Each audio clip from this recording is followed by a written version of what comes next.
To stop sharing your photos across iOS devices, open the Native Settings app on your iPhone or iOS device, which is represented by a gear icon. Scroll down and find the Photos option. Then tap on it.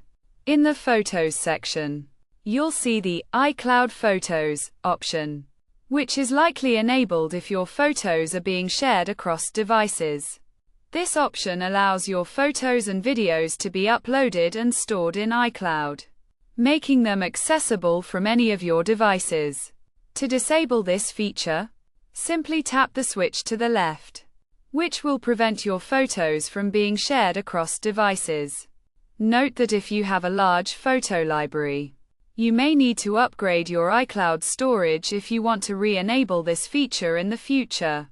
Additionally, you can also disable the My Photo Stream option, which uploads your last 30 days of photos and videos to iCloud, making them accessible from your other devices.